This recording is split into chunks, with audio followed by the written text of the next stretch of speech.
Good evening. Thank you so much for joining us tonight at Penn Faulkner's final Autumn 2021 literary conversation.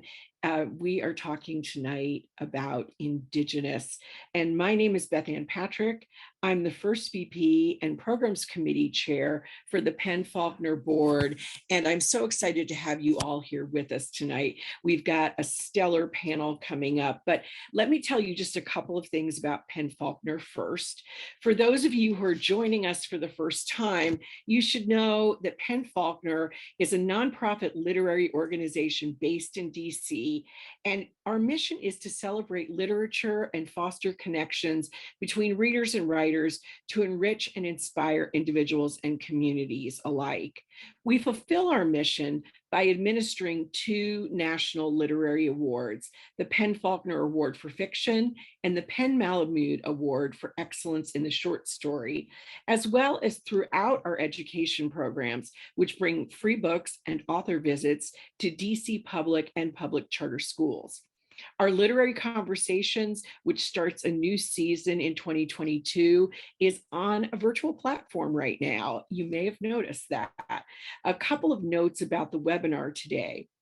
There will be a Q&A session at the end of the event, so please submit your questions using the Q&A button at the bottom of your screen.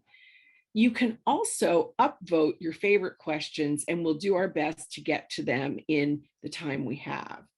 We're very proud with our virtual platform to have adopted a pay-what-you-will model for these literary conversations in order to increase accessibility to our programs during these challenging times. If you're able, please consider making a donation to us through the link that we'll put up in the chat. Any amount you give will go directly towards ensuring that we're able to continue giving excellent programming for our audiences across the country. A final note before I introduce tonight's stellar panel, and that is that half the funds of tonight's profits will be donated to Through Piscataway Eyes, a nonprofit that promotes and protects the welfare, culture, and history of the members of the Piscataway Kainai tribe. We're really excited about that and so glad that we are able to honor the heritage of the land that we are housed on as Penn Faulkner. Now, without much further ado, let me tell you about our panelists because they are just fantastic. We have got I don't even know how to start, but let's start with Louise Erdrich.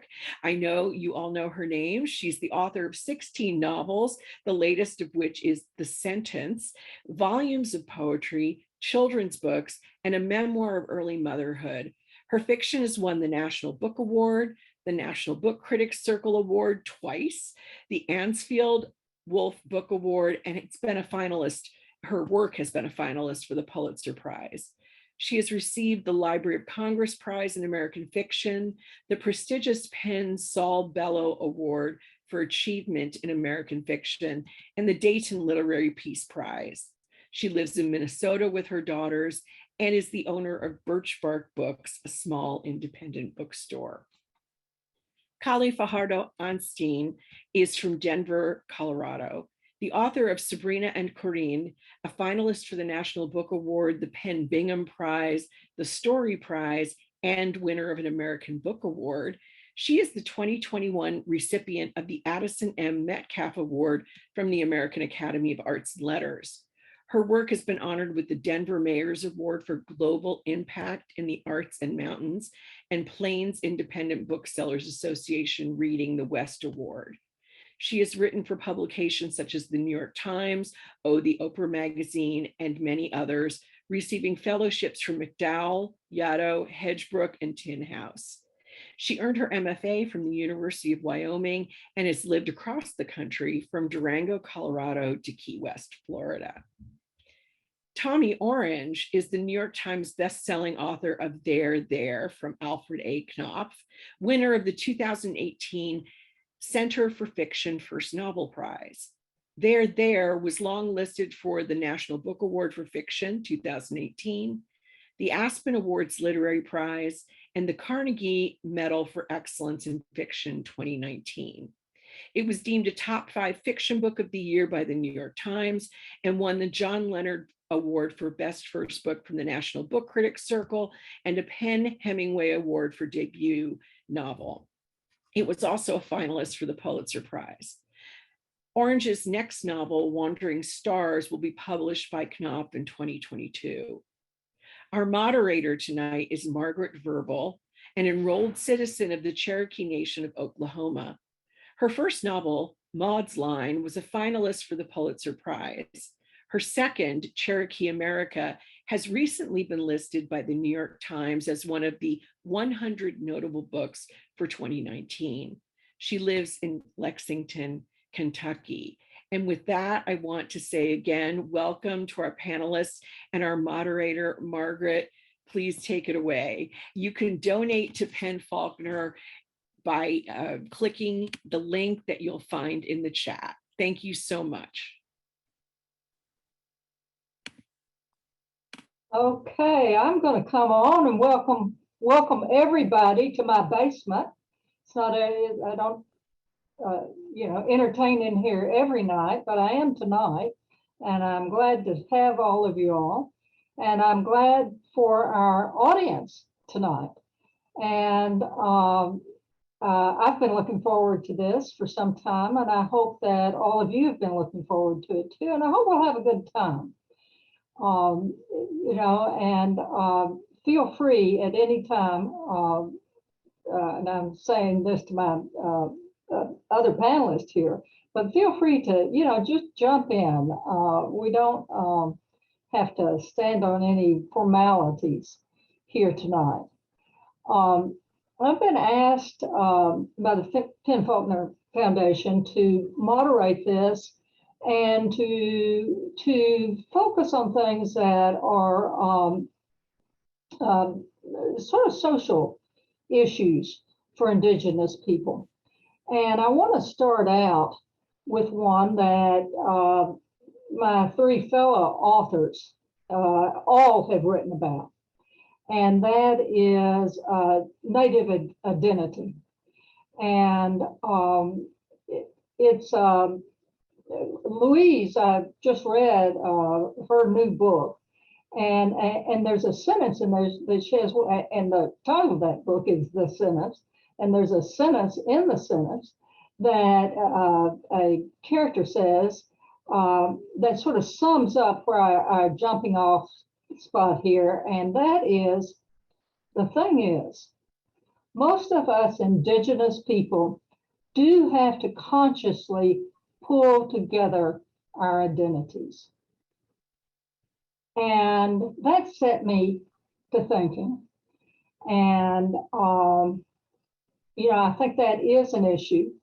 And I want to start out by asking all of you, and just jump in, I don't care who goes first, about talking about whether you had to do that. Was it necessary for you to do that? And if so, how have you done it?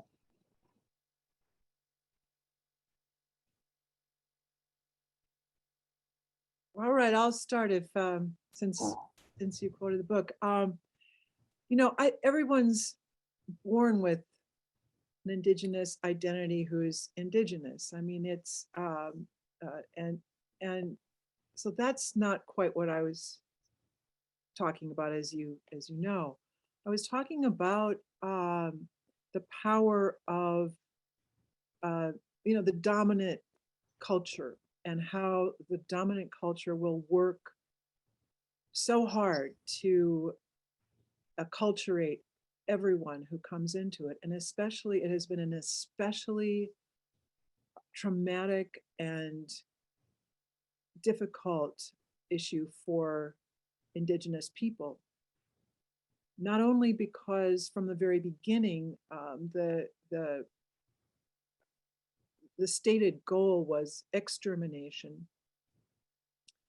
but it became assimilation. I mean, all these Latin ending words kept coming at Native people, and then termination, and it just goes on and on. So at this point, pulling together the truth of who you are is complicated by that that extremely organized, and really it was a conscious attempt because these are government programs. So pulling those together, but is pulling identity together is really, for me, it was really a matter of going back to family ties, to tribal ties, to home ties, land ties, and especially now language ties. It's been that way for about 20 years that I've been trying to get my Ojibwe language jump started. I'm doing it over and over. So here's how it goes. It goes on and on and on. I'm seeing some smiles from Tommy and Kalia, because it's learning a language after a certain age is just about impossible, but you got to keep doing, you got to keep trying. And at this point, I have a very strong reason, and that is that my youngest grandchild is the son of my daughter. She's an immersion teacher at Lakudere Reservation, and she's raising him as a first speaker Ojibwe speaker. So his first words have been in Ojibwe.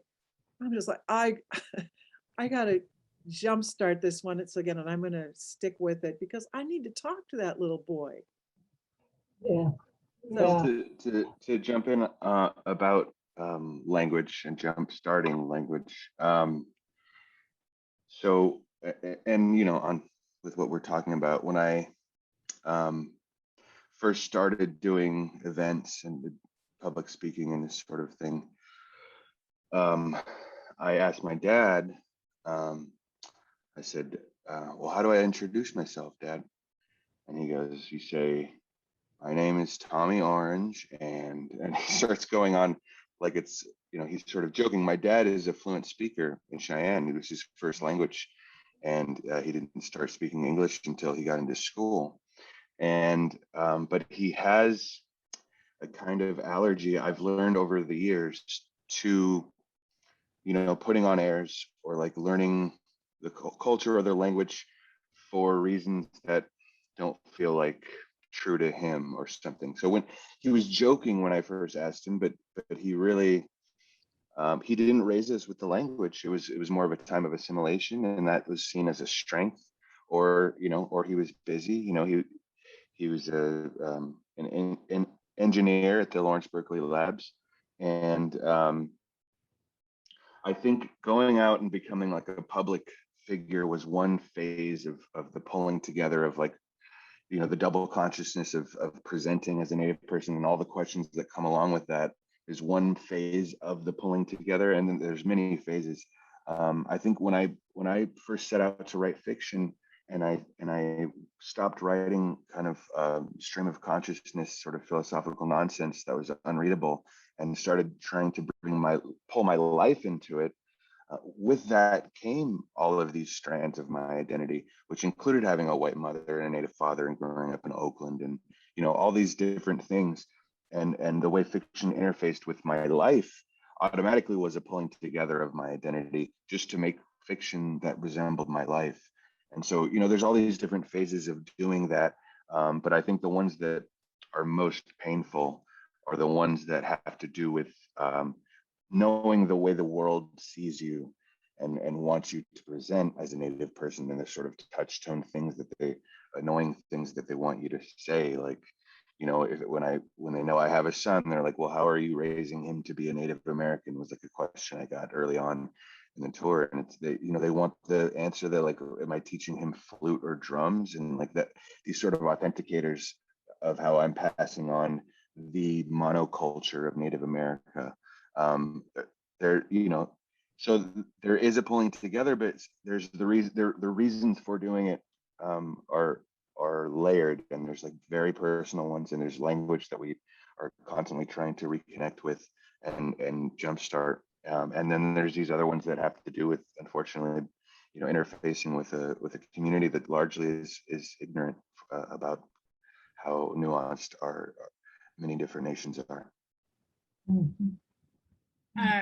It makes me, I just recently, there was some review that came up about my book, Sabrina and Karina, and it said that I had limited the amount of Spanish in the book, and I can't speak Spanish. And that really sort of upset me, because my family did not just lose Spanish, they lost Tiwa, and that was my great grandma. And so to not have an understanding from readers that we actually lost our Indigenous language at the same time that we were losing Spanish and French. That was happening in this forced assimilation that was happening in my family in the 1930s when they came to the cities from Southern Colorado, Northern New Mexico. But I remember reading that and thinking, oh, they don't know, they don't get it. Like, it wasn't that I wanted to reclaim Spanish and I need to do that. I want to reclaim this older language that my family has had. And so I think as a Chicana who comes from Indigenous ancestry from the Pueblos, in particular Pickery's Pueblo, I think it's very complicated how my community has tried to pull together our identity. And it's something that we're constantly adjusting to and working on.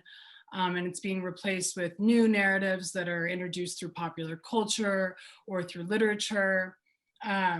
But it has been quite a long process for my family since they came to the cities, and they sort of started all over with a new identity, but they also retained these very strong ties to who they were. And I think it's just an ongoing process. And I think about when I have children, they're even going to be further removed from that space of origin, from our place of origin.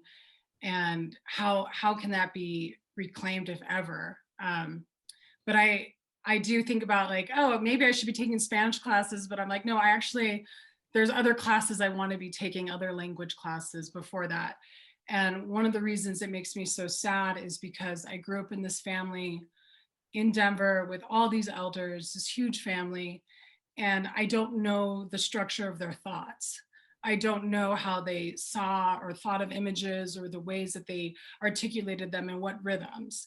And as a writer, I'm very obsessed with language and how sentences sound. And so that's one of the most, I think, sad losses that I feel. And I just hope, as I have a little bit more time now because I finished a new book, but I do want to focus on language. Okay.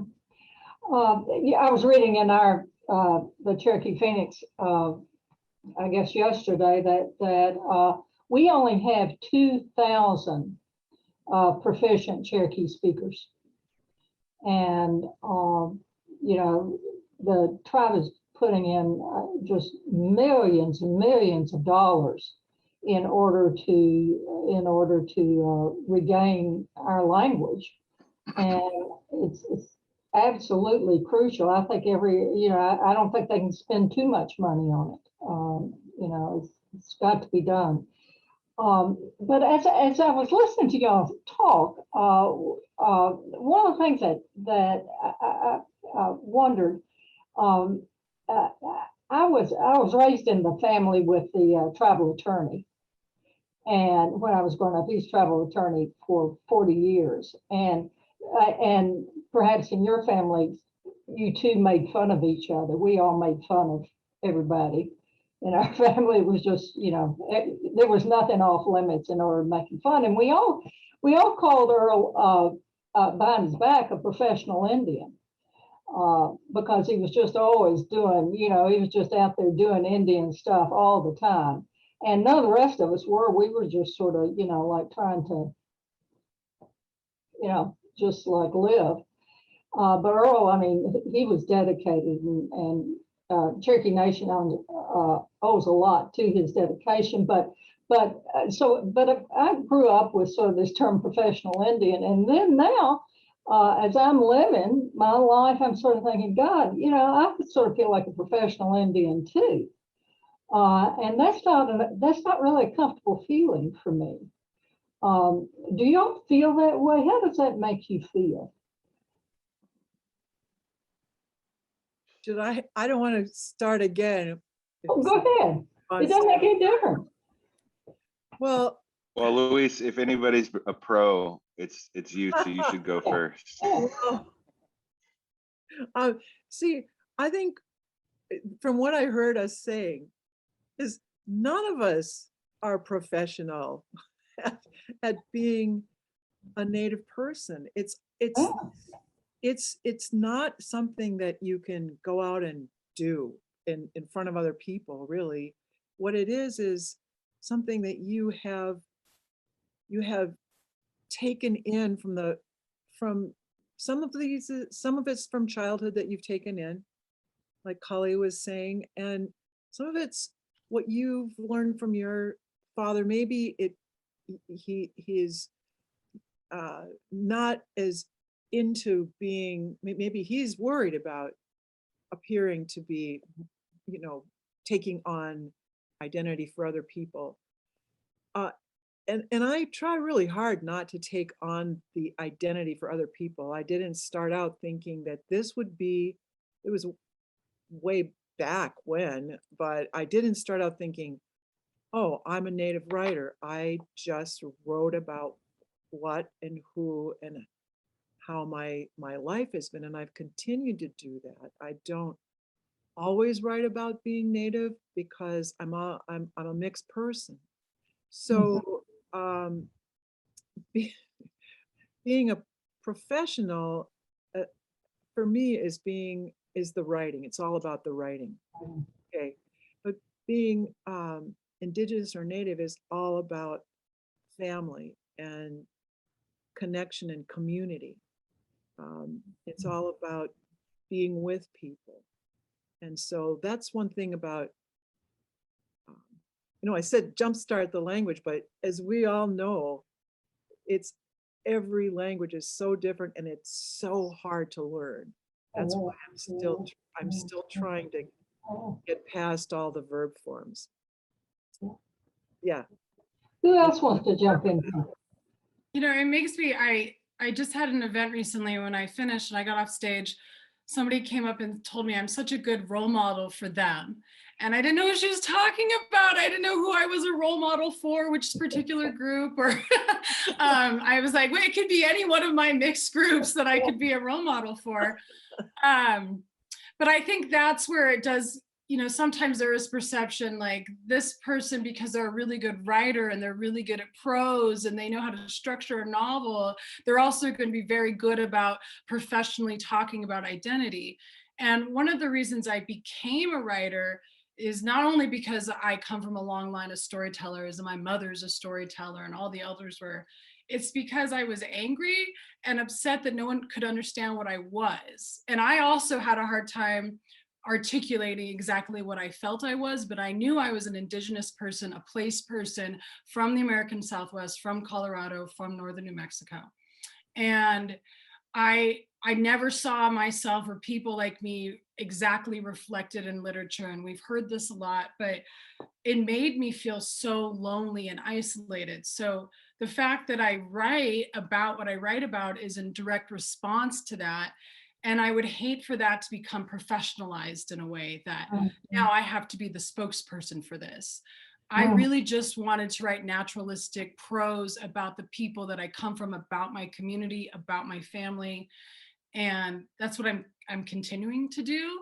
And if others want to project that spokesperson role model role on me, that's coming from their minds and not from my own mind. Yeah, but Kali, you do have good earrings. I gotta say. Thank you. Thank you. A woman in Pueblo, her last name is Yazi. She made them for me. Nice. Tommy, you got anything to say about that? Yeah, I think in this particular profession or discipline, our job, a part of our job is to explain ourselves and be able to talk through everything. And I think that's really lucky to sort of negate the professional Indian side of things. If I were a dancer, everybody's interpreting the way I look and the movements that I'm making and what is the tradition and this sort of thing, and nobody wants to hear me talk. They want to see me dance. And so I think, you know, the very fact that when I do events or when I'm talking about in the spaces that I'm being paid, that's the professional side of it. When I'm being paid to talk in front of people about it, I can be like super transparent, because that's, you know, that's what I wrote into. That's what I leaned into, is the fact that I'm not trying to say like I'm out here doing this Indian thing. I'm trying to say that like I was born in Oakland and I come from this particular community, and this was something that I made up, and I, you know, explored some people's minds and feelings in it, but never was I, you know, never was I saying in the book, or do I ever say when I'm going around, or pretend to be anything that I wasn't writing about, that people are paying me to come talk about. So it works out, I think, for writers, as opposed to some other professional Indian jobs where you can't really get around it. Okay, well, let's stop right here and have a reading from one of your works. And Louisa, can we start with yours? Could you read to us a little bit? All right. All right. Earth to Earth, from the sentence. While in prison, I received a dictionary. It was sent to me with a note. This is the book I would take to a deserted island. Other books were to arrive from my teacher, but as she had known, this one proved of endless use. The first word I looked up was the word sentence. I had received an impossible sentence of 60 years from the lips of a judge who believed in an afterlife. So the word with its yawning C, belligerent little E's, with its hissing sibilants and double T's, this repetitive bummer of a word made of slyly stabbing letters that surrounded an isolate human T. This word was in my thoughts every moment of every day.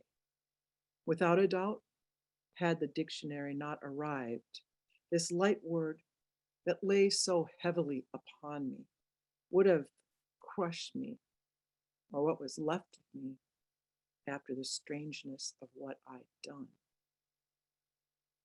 I was at a perilous age when I committed my crime. Although in my 30s, I was still clinging to a teenager's physical pursuits and mental habits.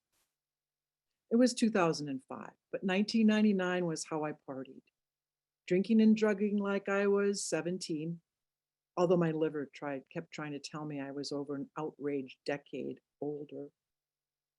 For many reasons, I didn't know who I was yet. Now that I have a better idea, I will tell you I am a homely woman. Not the kind of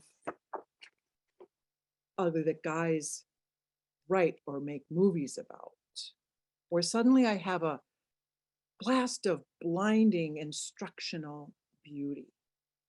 I'm not about teachable moments, nor am I beautiful on the inside. I enjoy lying, for instance, and am good at selling people useless things for prices they can't afford.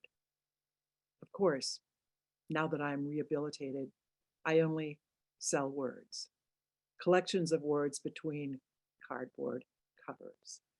Books contain everything worth knowing except what ultimately matters.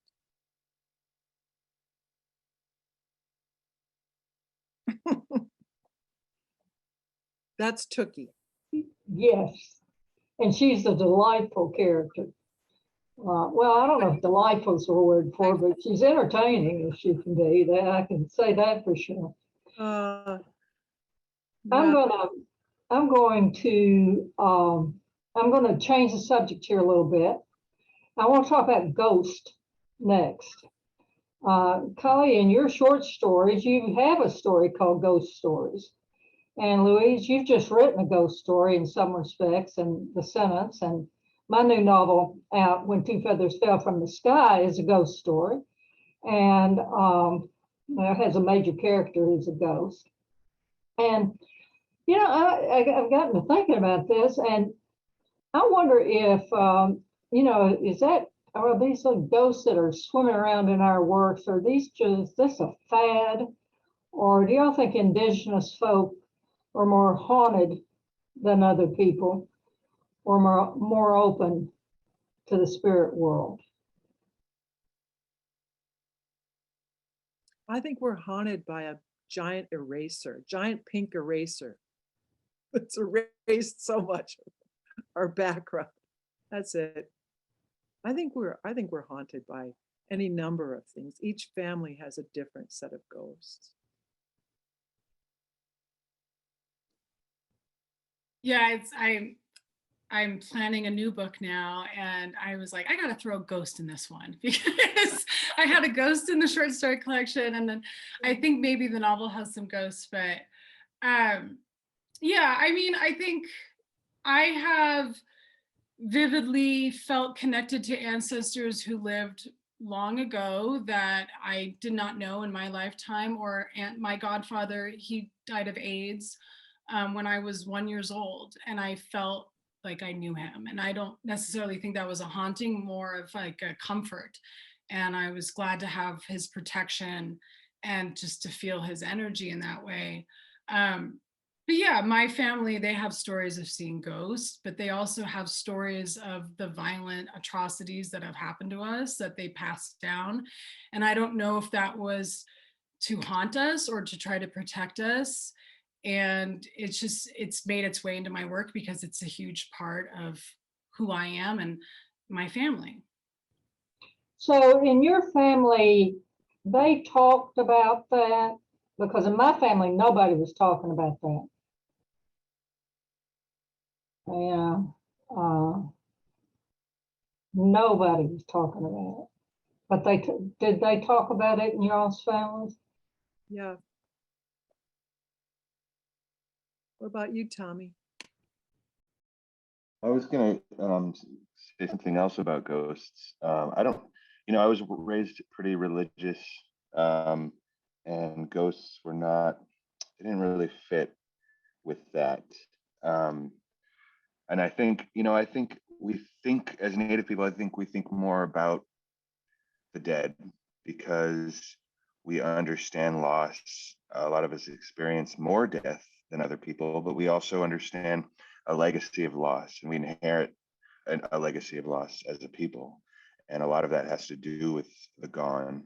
And we're compared, the yardstick that we're measured by, the person on the other side is sort of a ghost image. The perfect Indian image that we're measured by, whether or not we're authentic enough, or by the outside standards, is a dead person. It's somebody who lived before and looks this particular way. So we're sort of measuring ourselves against ghosts, and this our authenticity measure has to do with people that have been gone for a long time.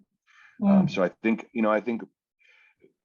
being a Native person, you tend to think more about those who are gone and ghosts in that way.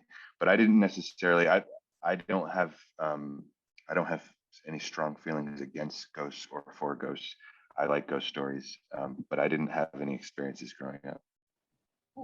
Well, I think that, so I was making a distinction in the book between ghosts and spirits, and that I don't know if I always had this distinction that spirits were our ancestors, and they were all the spirits that are in the world and that are inhabit everything. This continual transfer of spirit between all that's alive. And ghosts, though, that's a much more, to me, that's a much more active term. And that isn't really something that I did grow up with.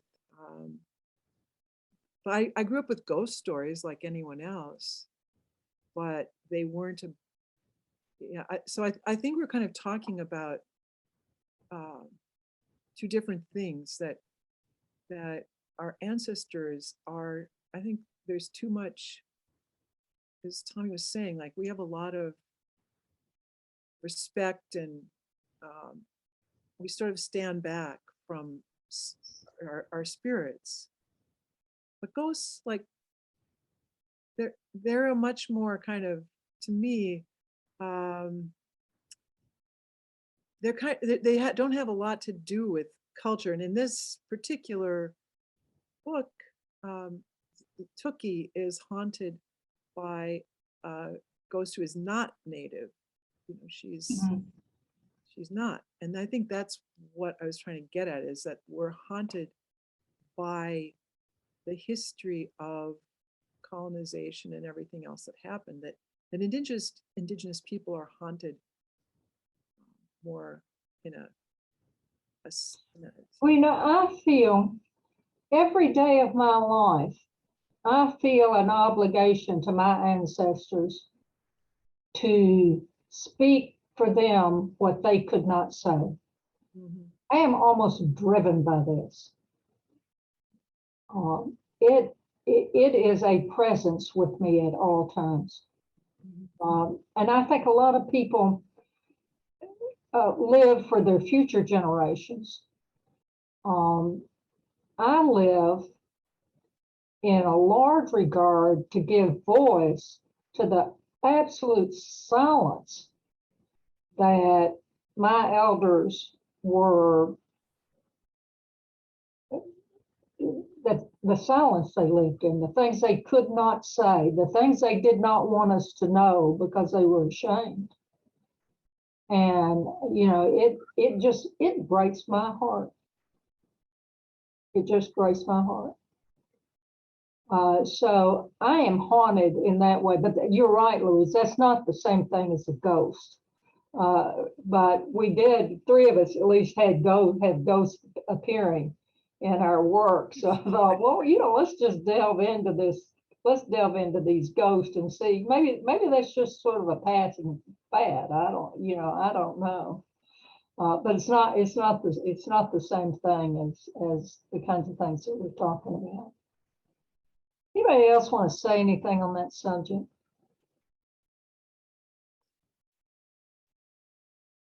All right, Holly, do you want to read to us from Woman Alive? You got a new book coming out, right? Yeah, so I have a new book coming out.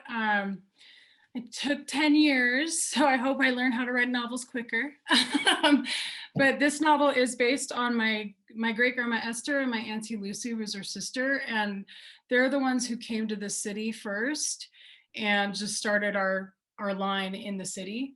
And I really wanted to honor their lives. They loved old movies and they would just tell stories incessantly, but I really wanted them to feel like stars. So I thought, oh, I'll just come up with a whole novel surrounding their lives. And I started coming up with this idea when I was a teenager. So I'm going to read from Woman of Light. This is the cover.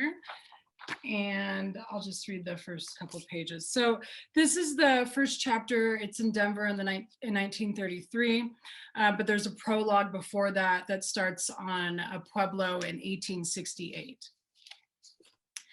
Luz Lopez sat with her Auntie Maria Josie near the banks where the creek and the river met. The city's liquid center illuminated in green and blue lights, a Ferris wheel churning above them. The crowds of Denver's Chili Harvest Festival walked the bottomlands with their faces hidden behind masks of turkey legs and bundles of buttered corn. The dusk air smelled of horse manure and gear grease and the sweet sting of green chilies roasting in metal drums. Through the smog of sawdust and food smoke, Luce was brightened by the flame of her kerosene burner. Black hair curled around her noteworthy face, dark eyes staring into a porcelain cup. She wore a brown satin dress, doled for many washes, but still she shined. Tell me, an old man said in Spanish, fiddling with the white-brimmed Stetson across his lap. His eyes were murky and far away. I can take it, he said. Luce searched inside the cup, tea leaves at the bottom. Along the edges, she saw a pig snout, and deeper into the mug, far into the future, she glimpsed a running wolf. Luce placed the cup on the velvet cloth over her booth's wide table, which was really an old Spanish door, the rusted knob exposed like a pointed thorn. Gout, she said, a bad case. The old man lifted his hat to his salted head. The goddamn beans, he said, the lard Ma uses. Can't always blame a woman. Maria Josie interrupted with reserved confidence. She was thick-set with deep brown hair cut close to her face, and she wore workman's trousers and a heathery flannel, her dark eyes peering through round glasses. She told the old man that almost no one she knew could afford lard anymore, especially not in abundance. You'll have to give it up, Luce said sweetly, for your health, more time at life. The old man swore and tossed a nickel into Luce's tackle box, leaving the booth with a hunkered posture of a man bickering with himself. It was an annual festival, a grouping of white tents and a lighted main stage. Denver's skyline around them, pointed and gray, a city canyon beneath the moon. Rail yards and coal smelters coughed exhaust, their soot raining into the South Platte River. Young people had unlaced their boots and removed their stockings, wading into the moon's reflection. Bats swooped low and quick. Can I interest you ladies in a reading? Luce asked. Two younger girls had slowed their pace, dissolving cotton candy onto their tongues. They gawked at Luce's tea kettle and leaves, her tackle box of coins. The taller of the two girls said, "Bruja stuff?" The shorter one giggled through blue teeth and licked the last of her candy. "We don't mess around with that," she said, and reached across the booth. She pushed aside a mossy stone, snatching one of Diego's handbills. The girls locked arms and skipped down the aisle of tents, bouncing toward the main stage where the Greeks were hosting their annual Win Your Woman's Weight in Flour contest. Maria Josie whispered, "The young ones are no good." Luce asked why, said at least she was trying. "Focus on the viejos, at least they're steady." "Sure they are," Luce said, "until Doña Sebastiana comes." Maria Josie laughed. "You're right, Hita. Never met a dead man with a future." On stage, Pete Tikas was at the microphone in a maroon suit with a red carnation pinned to his lapel. "Calling all homegrown Denver gals," he shouted, tapping the platform with his wooden cane. He owned the Tikas market, and folks from all over, nearly every neighborhood, called him Papa Tikas. They brought him gifts from their gardens, rosemary and cilantro, bootleg mezcal. They named their babies Pete and carried them into the market wrapped in white blankets. Papa Tikas welcomed all. While the many Anglo-owned stores turned them away, Papa Tikas said, "Money is money." He cared about his city, about the people his store fed. "I kind of like these big old gals," said Maria Josie, motioning with kissy lips toward the main stage. "Maybe we'll get customers from all this ruckus." Luce and her older brother had lived with their auntie for nearly a decade. When Luce was 8 years old, her mother, Sarah, decided she could no longer care for her children, sending them north to the city to live with her younger sister, Maria Josie. Whenever Luce thought of her mother, she felt like a stone was being lodged into her throat, and so she did not think of her often. "Doubtful," said Luce, sliding lower behind the booth. I'll stop.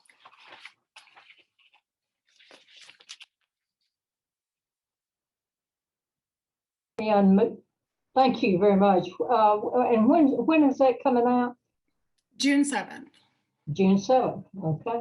All right. So we got a way to go. We got a way to go for that. You can build up to it. I want to change the subject entirely now. I want to go to, we've talked about some painful subjects, but I don't want us to escape without getting right down to the dregs of it. And that's Indian boarding schools. And this has finally gotten some press up in Canada. I don't think it's gotten nearly the press that it needs to get in Canada or in the United States. And Tommy, your new book, I believe, Wandering Stars, is about this. At least that's from reading your excerpt. That's what seems it seems to be to me, and I've got a book coming out in 2023 that's on it. And we've all known about this. I mean, I have known about this. I can't remember not knowing about this. And what I'd like to ask you all is, in terms of your own tribes, can you tell us some stories about this, about your tribal experience or your tribe's experience with these boarding schools? Because it's different for each one of the, as far as I can tell, it's different for, you know, depending on which tribe you were in, how they were dealing with you, and if you were on a reservation or if they made you disappear on paper through allotments. So, Tommy, do you want to start with Sure, this? yeah, I can tell you how. I mean, I've known about the boarding schools. I worked in nonprofit for many years, and you know, I just sort of knew the sepia-toned sad pictures, and you know, the name Carlisle, and just you know, just felt like that seems super depressing, and I didn't, you know, take it too much further than that. And there's not that many, like, there's nobody's really novelized it, or the documentaries that have been made, at least that I've seen, weren't super engaging to me. And I didn't have any plans on digging into it. When I was in Sweden as part of translation book tour thing for there, and I was in a museum, and I saw a newspaper clipping on the wall, and it said Southern Cheyennes at Fort Marion in St. Augustine, Florida. And I just thought, I don't know why we would be in Florida. And that's sort of where the curiosity began. Fell down this rabbit hole that is Fort Marion, which is a super fascinating subject in and of itself. And my interest became more how Southern Cheyenne people, half of these 75 prisoners that were there from 1875 to 1878, became the blueprint for the boarding schools. The experience that Richard Henry Pratt had with these prisoners, of successfully militarizing them, was the basis for his Kill the Indian, Save the Man. And you know, he thought, I should do this to kids. This was his brilliant idea that everyone else thought was super brilliant too, and became like this very destructive thing that lasted decades after its inception, you know, into the 60s. And the legacy of erasing our culture and languages, we're still feeling today. And so that was my entry point for writing about it. And so I don't have the same stories that you might be referencing in terms of having relatives that went through it. I came at it from this particular angle of feeling like the particular people that I come from, Southern Cheyennes, had this like blueprint experience. Mhm. Somebody else. Yeah, again, in my family, I think that they had already been away from their pueblos at this point, and they had been intermarrying. But there were talks maybe of older brothers. But an interesting thing happened to me. I lost a job in 2015, and the day I lost the job, I got a call from Fort Lewis College, and they wanted me to come teach. And so I came out there, and Fort Lewis had once been a boarding school. And I was given all the remedial English classes. And so the majority of my students are Native, because that's one of the willfully inadequate things that Fort Lewis does, is it gives free tuition. And so I was teaching essays about boarding schools, and I was really trying to put these into the curriculum. And I wasn't really prepared for just the amount of trauma that I was sort of unlocking in my classroom. And then the people above me wanted to take those essays, and they wanted me to build a whole curriculum. And I actually did not end up renewing the job there because it felt so complicated to be there, especially when my family does not have a history with the boarding schools, like a lot of Chicanos who had been detribalized. But it was something that I didn't really think teaching that essay at that point, it did not feel like I was offering any healing, and my students already knew. So it didn't seem like something I needed to share with all of us who already knew. And if I had been teaching other sections, maybe then it would have been something more profound for my classes. But at that point, I just decided that I was not going to teach those essays anymore. Mhm. Mhm. Louise? So I have boarding schools in almost every one of the books because Mhm. I really try to talk a lot about boarding schools as a very complicated part of history, and it's ongoing today. There's still boarding schools, and the thing is, so my family, my grandfather was the first, and his brothers and sisters were the first generation in my family who went to boarding schools. And so I went down to, anybody can find their relatives if there are Native people listening and they're kind of curious about whether their relatives went. If you go to the Library of Congress, the Plains Archive especially, you can find your family's uh, uh, there's everything in those files. Their files are there. The government kept all the files of all the students. So I had a great person I worked with, and I found my grandfather's file. So Margaret, if you're writing about this, I mean, everybody has a file. So, and I should say, my parents taught at a government boarding school. The government boarding schools also became one of the largest employers of Native American people. So Mhm. people don't talk about that a lot. And then after that, my family, my sister and other members of my family helped bring that boarding school back to tribal control. And so it became a school that was a tribally run school. Anyway, I looked at my grandfather's it was what I mean it was incredible to find his files, and my aunts and my uncles and everyone who'd been to various boarding schools. And he was petitioning to get into the boarding school that my parents eventually taught at. So I had a very complicated, Okay. going through the actual correspondence between superintendents and students and parents, and a lot of letters written by somebody else in the tribe for my great grandfather, because he was illiterate. So so people had very complicated relationships with boarding schools, and he Mhm. was trying to get in because he wanted an education. Mhm.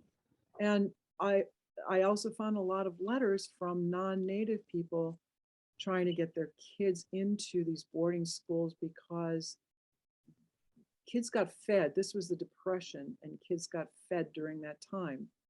I'm not in any way defending boarding schools, because the very enterprise was completely wrong. It started with, of course, all of these boarding schools like Fort Lewis, like Fort Totten. All these boarding schools were, um, they were military bases for the Indian Wars. But then they became military schools. Then after that, they were taken over by the government. So that makes it a very different. I think it's important to distinguish between what happened with government boarding schools and what happened with religious boarding schools, especially Catholic boarding schools. In government boarding schools, there was at least some set of oversights, and in some sense after the 30s that there had to be um, a, a certain, it leveled up in teaching, and also taught, as I experienced it, taught many forms of, they had culture clubs. So you would, it was not, it was a very, it's not something that I hear about a lot, but the previous to the 30s, that was the time when people were pulled out of their homes, children were pulled out, and children were forced into boarding schools. After that, it was more a sense that they were too far away. It was so hard to get an education, and kids needed to get educations. And they were, so at least in my my own background, they went to kids went to boarding schools because they either couldn't go to the day schools on the reservation because it was too hard to get there, or the parents were so destitute that these children needed to be Feeding. Yeah. So that was a long story. That's but okay. It's a complicated issue. It's Tommy, you wanna read to us from your book, Wandering Stars? Sure.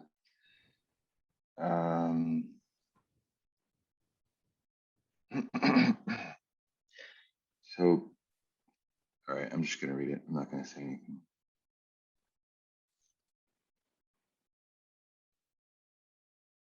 There were children, and then there were the children of Indians, because the merciless, savage inhabitants of these American lands did not make children but nits, and nits make lice. Or so it was said by the man who meant to make a massacre feel like killing bugs when his 700-man deep military militia drank all night and marched at dawn with cannons on a camp made of women, children, and elders. This was before they tried to pry men out from under sufficiently institutionalized dead Indian children to save them from themselves with school if they were to become Americans, with those creator-endowed, unalienable rights of equal men laid out in the founding document.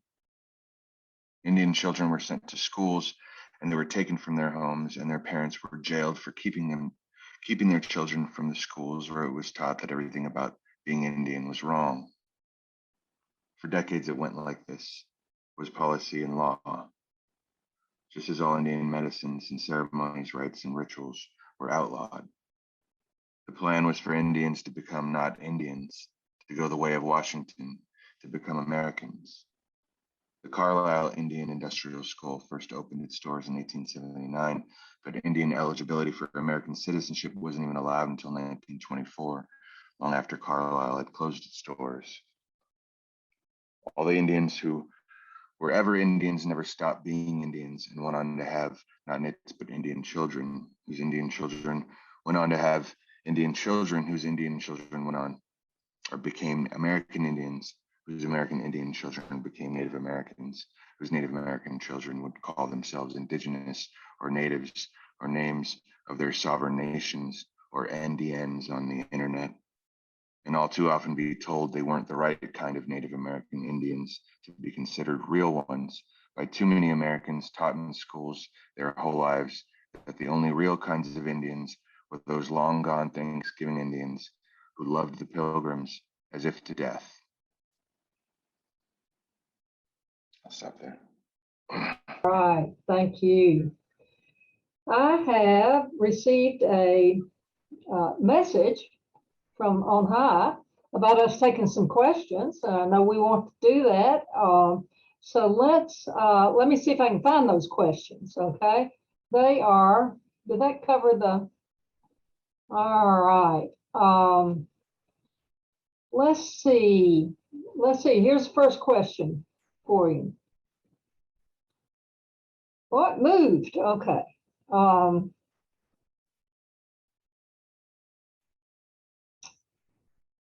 I am struck that language is the first topic that comes up when we speak of identity. It is sad and tragic, but what ways do you have to express identity beyond language? So we're going to answer that live.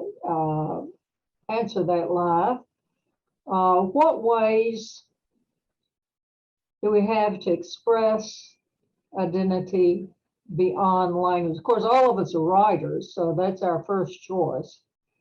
Is the reference here to our native languages?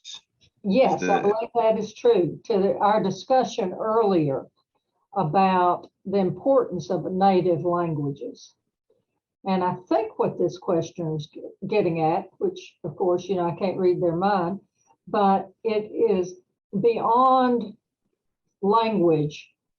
How are Native people expressing themselves as natives? I believe that's what that question's about. I can't swear to it, but that's the best I can do. I would just say the same way you are expressing yourself as a person, we would be express ourselves. Food, family, cooking, clothing, Food, everything you do, art, everything anyone does. Yeah. okay. Okay. That makes sense. It does to me. Anybody else want to say anything about it? All right, I'm going to try. I would just say, just to defend language briefly, because I agree with everything that Louise just said about, you know, all the human things that we do. But I think that the emphasis on language has to do with how much is embedded in language, how much worldview, and how much about our specific tribes is embedded in the language. And I think that's something that as we try again to understand our languages, we're also trying to understand our worldviews and the disconnect and how much we, you know, might what might be familiar in those languages to what we recognize in our families that's already there. So I think the emphasis on language has to do partly with how much is embedded in language that has to do with our people. Okay. Okay. Got another question here. What is your writing process like? Any rituals? And do you have advice for aspiring writers? So that's a question we all get pretty often, I think, and probably have set answers to that. Who wants to go first on that? My advice, so I worked as a bookseller for almost 15 years. So my advice is always to read as many books as possible. But I always want to tell people too that just live and live openly, because you're going to get ideas from your experiences. And I think sometimes we just come to the page and we try to force something to happen.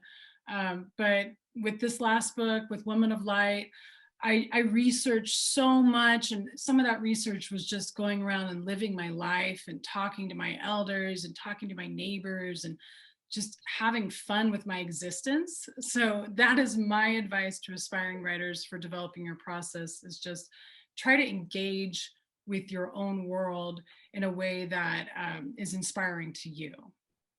Okay. Louise, you want to go next? I'd say I like what you said about research, and Tommy as well. Doing research is one of the most important things I can think of. I mean, I think with a lot of Native writing, people think that somehow it comes out of some sort of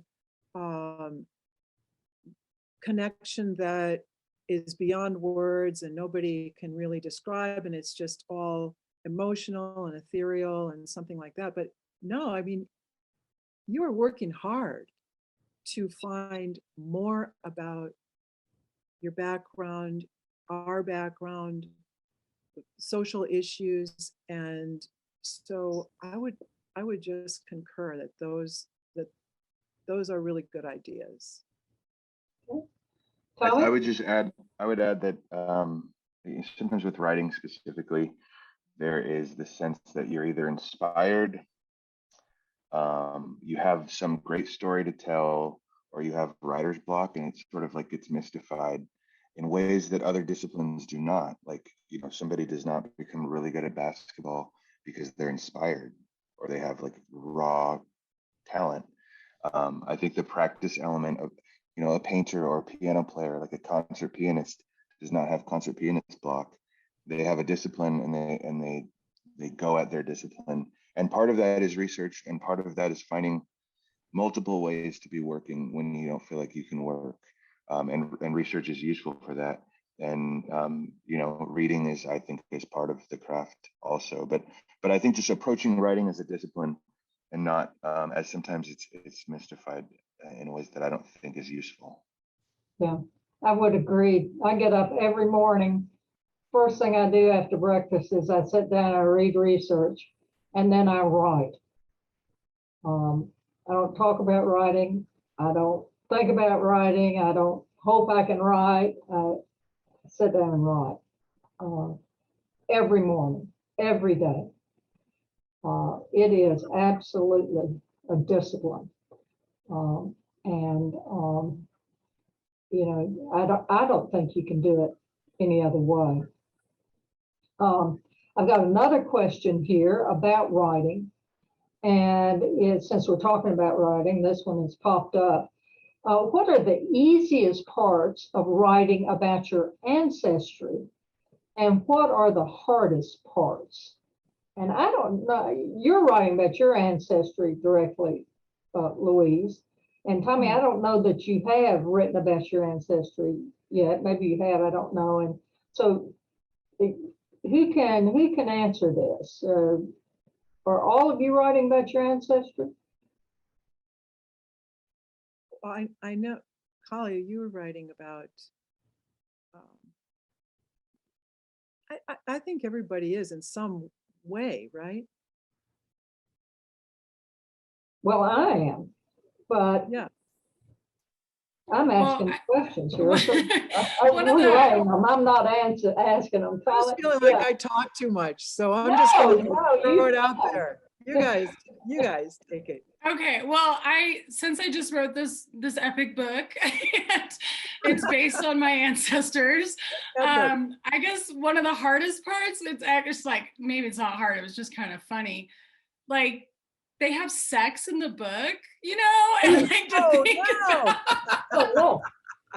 Yay! Like, oh, this character based on my great grandma is like having sex with somebody. Like, that was a little bit weird to like give them full, like, you're a full human character. So I think that is hard, like, because it's not just about like them expressing themselves romantically, it's also about these characters making poor choices or revealing something that's maybe a little bit ugly about their personality. And that's not necessarily your ancestor, but that is the shadow puppet that you've created out of the stories of the ancestor, or from my relationship with my elders before they passed. So I do think what's hard about it is you have to break away from the tyranny of truth, because there really is not very much there. I listen to story after story after story in the same rhythm, in the same spot in the house, on the same couch, but that's not a novel. So I think one of the hardest things to do is to crack that open and to provide it with life and give it the breath of life and let your characters go out and express themselves sexually. That was hard. Well said. Yeah, absolutely. Tommy, do you have anything you want to say on that? I thought I understood the question, and then and then your question about the question confused me. Are we talking about ancestors or ancestry? Well, I'll have to go back over here. I think we're let me see if I can find ancestry. For the easiest parts of writing about your ancestry, and then we moved over to ancestors, and you know, that's okay. We get to do what we want to because we're adults. I mean, I was very much wanting to write in there about contemporary lives, but it's also because it's a book about identity. It's about all of my characters are Cheyenne or Arapaho people, so they're my people, and it's about what that looks like today.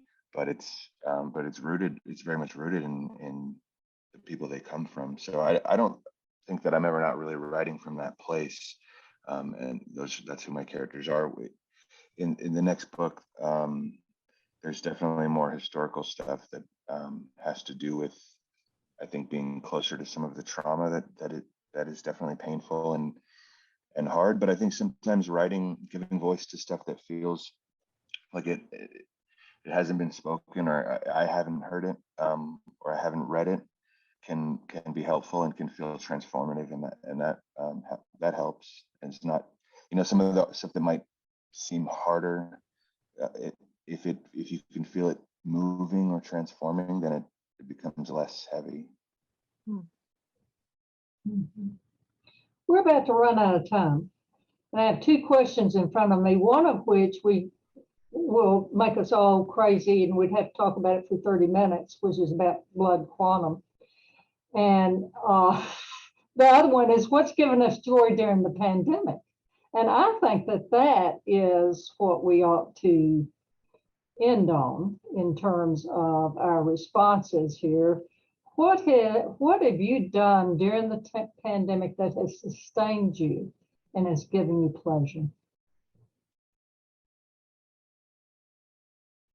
I've been reading, and all I can say is reading, and I read things. I read for pleasure, and what about you? What about you, Kali? What about you, Tommy? I had a really sort of, before the pandemic, I had been given the advice when I first sold my book, to say yes to everything, and it sort of made sense in a desperate way. And some people, I think, they do have to do that, and I took the advice, and my book had enough success ultimately that I didn't have to do that, but I had said yes to a lot, and I just got really burned out and was away from home a lot, and was away from my family. So, while the world was sort of crumbling and suffering, and that was really intense to experience that from just watching. I Getting into the rhythms as a family, with my wife and son, was amazing, and I felt healing after being gone a lot, and having a lot of anxiety around travel. So sort of recalibrating at home to me was really good. Kelly? Yeah, so I had a pretty chaotic pandemic. I had to move like 3 times. And so I spent a lot of my time moving all around Denver and getting in and out of apartments and trying to find an affordable place to live. So I spent a lot of my time in systems navigating, and it just reminded me of how horrible that is, and something I should fight harder for other people. When I get further along, I can help more. But I also became an auntie twice. I was already an auntie once, but then I became an auntie twice in the pandemic. And my brother and his wife, they couldn't have any visitors when one of my nieces was born. And so I was the first person that got to see the new baby, because they drove past one of my apartments I had to vacate. And they had me come down to the front, and I got to hold this little tiny baby in the backseat of a car with a mask on. And it was, I'll just never forget that. So I think just having all this new life enter into my family. I come from a family of 7 children. I'm the second oldest, and I don't have any children. And to see all my siblings now starting to have these little babies, that's been such a joy during this time, because it really made me realize, like, we are going to keep growing, and we're going to keep being us, and we're going to keep being a people. And I loved being around that. And I also finished a novel that I started when I was like 19 years old. So I did spend a lot of time writing. And I thought in the beginning of trying to finish that novel, Sabrina and Karina got nominated for the National Book Award like in November 2019. And it was going to be the first time in my life that I was going to be able to make money because I was going to have speaking engagements. And then everything like was wiped out by the pandemic. So then I just went back to what my life had been before. And so I think that was a really interesting, humbling experience. And while I wish it wouldn't have been like that, I do think it was for the best because it kept me grounded and it kept me humble. And it reminded me that my job is to be the storyteller for my family and to keep our stories alive. And I did it and I finished it. So that's how I passed my time. All right, congratulations. I've just realized we've got a little bit more time here left than I realized that we did. And we've had a question pop up that I think is really interesting, and I talk about a lot myself when I'm the main show, and I'd like to hear y'all's answers to it. This question is, how would you compare what they've moved it here? Hold on, it just was okay there. How would you compare the idea of the hero in the dominant culture versus the hero in the native culture?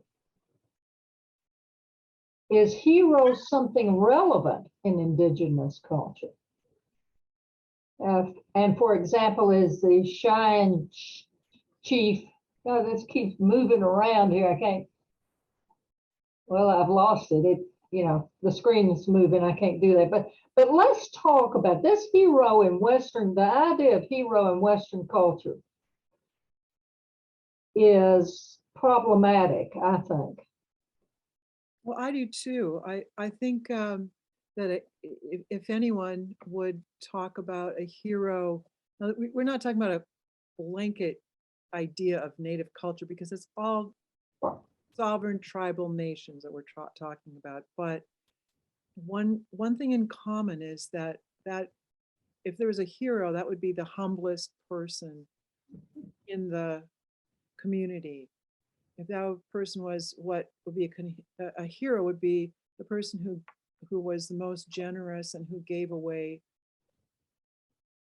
most of their possessions. That would be a very different sort of hero.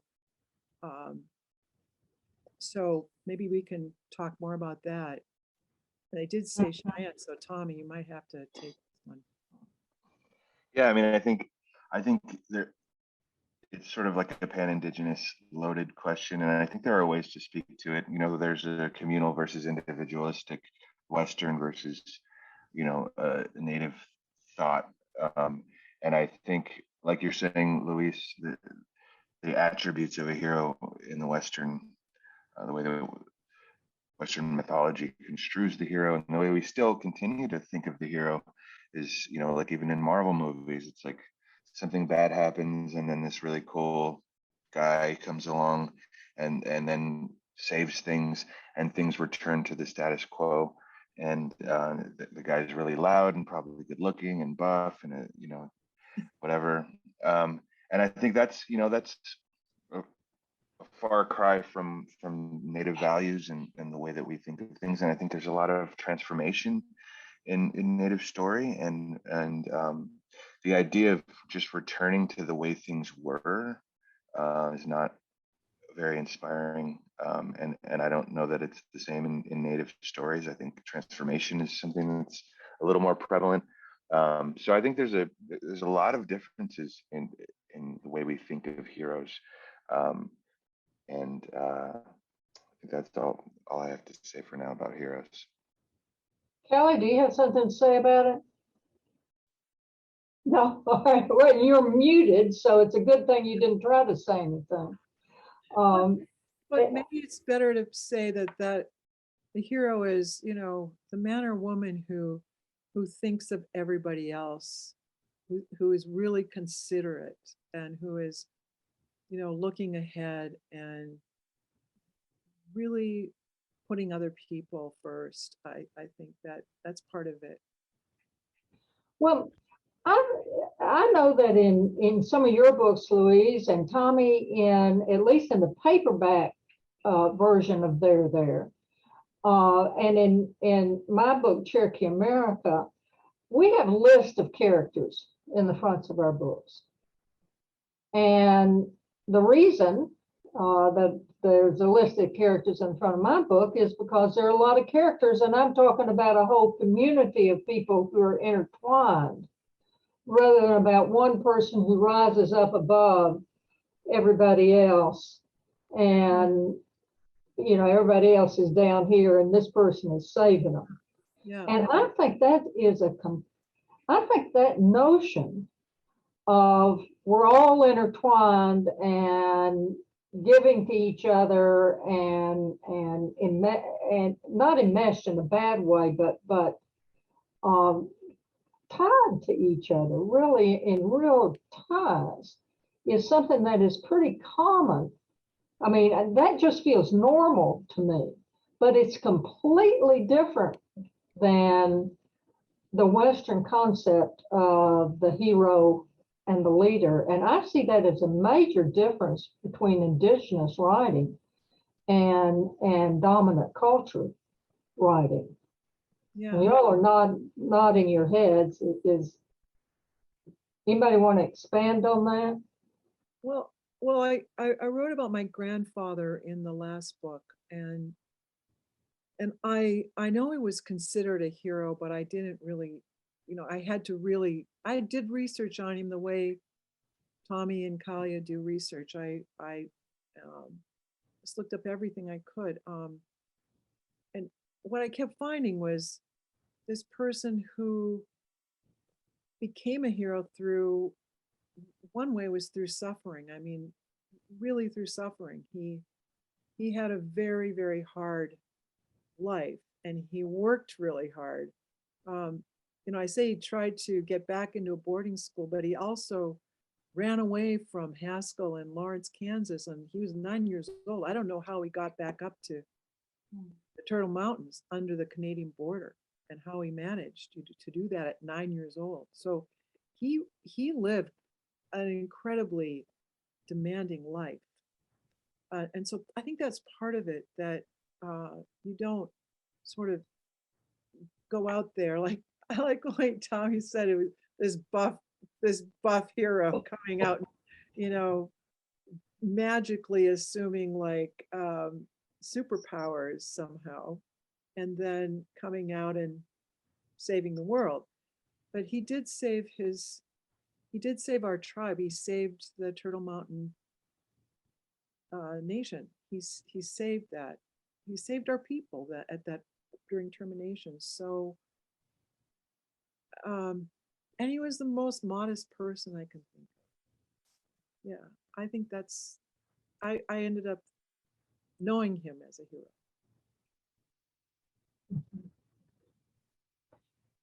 Do you think that modesty is more of an Indigenous value than a dominant culture value?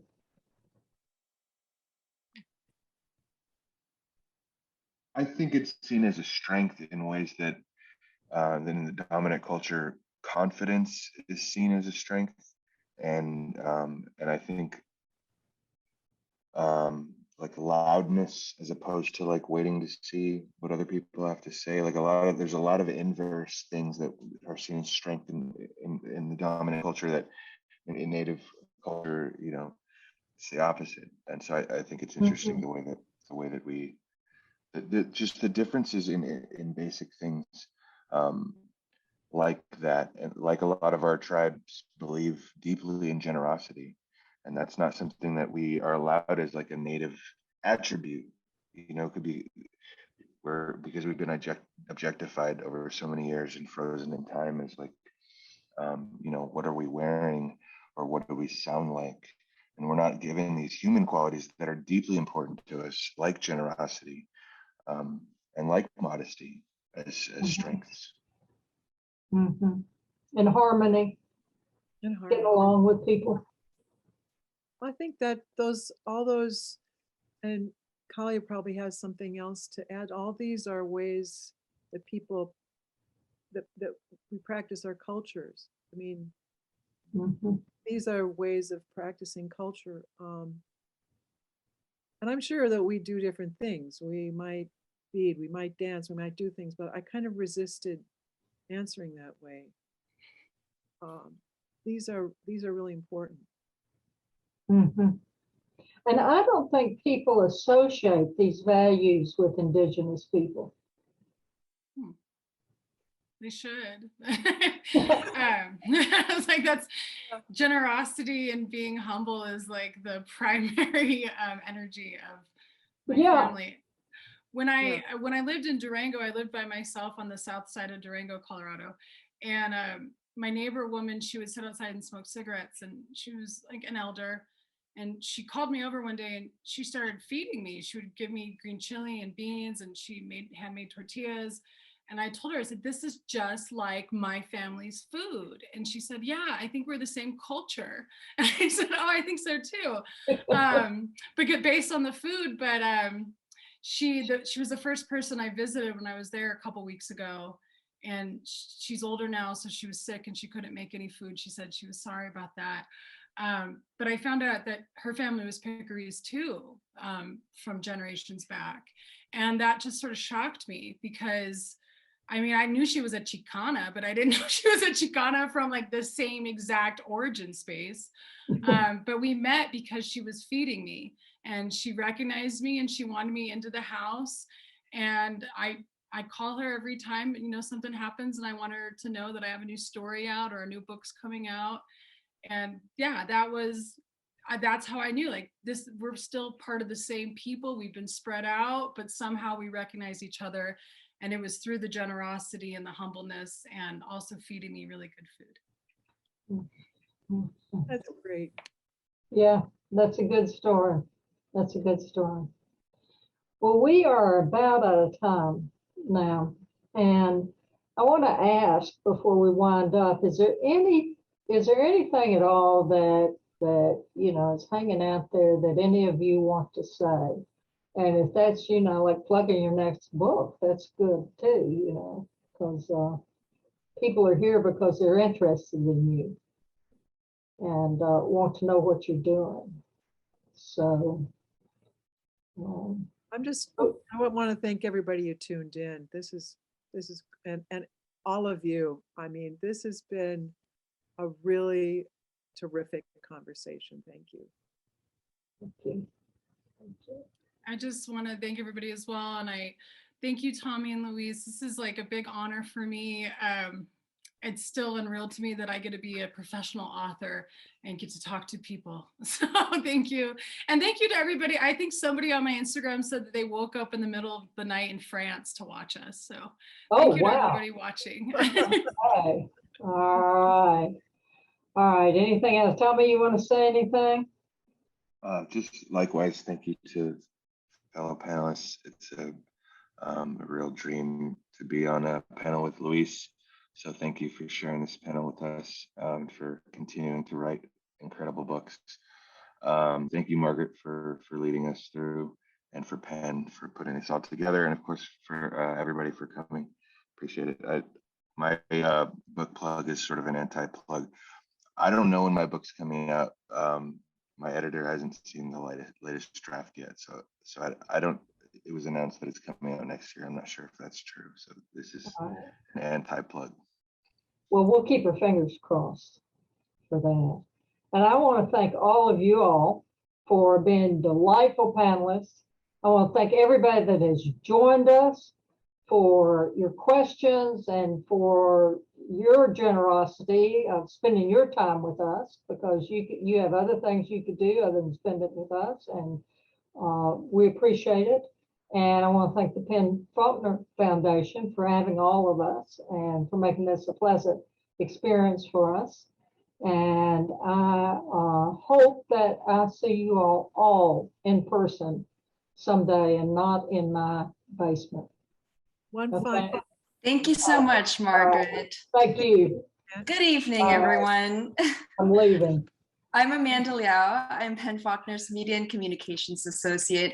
Please join me in thanking our featured authors tonight, Kali, Tommy, Louise, and of course, our amazing moderator, Margaret. Thank you all for being here with us and for facilitating such an incredible conversation about your relationships with language, ghosts and haunting, the concept of the hero, and so much more. And to each of you on the other end of this screen, thank you for joining us, for engaging with us, and for asking such thoughtful questions that really made this conversation as fruitful as it was. If you enjoyed tonight's program, I hope that you'll consider contributing to Penn Faulkner by completing our post-event survey, and if you're able, by making a donation through the link that we're about to provide in the chat. At Penn Faulkner, we believe in a world where stories and storytelling are accessible for everyone. We work hard to connect and support readers and writers of all ages through giving out 3 national awards, through hosting literary conversations such as this one, and through our education programs, which provide students in low-income schools across DC with free books, writing instruction, and visits with authors. Your support tonight will help sustain us in creating spaces where people of all generations can feel encouraged to tell their stories, listen to each other's stories, and to foster connections as a community. In addition, half of all the funds donated to tonight's event will be going to Through Piscataway Eyes, a nonprofit that promotes and protects the welfare, culture, and history of the members of the Piscataway Conoy tribe, on whose ancestral land Penn Faulkner and the entire DMV area operates. Every dollar makes a difference, and however you're able to support, we really appreciate you being part of our literary conversation tonight. So thank you once again for joining us. Have a great evening, and we hope to be with you all soon.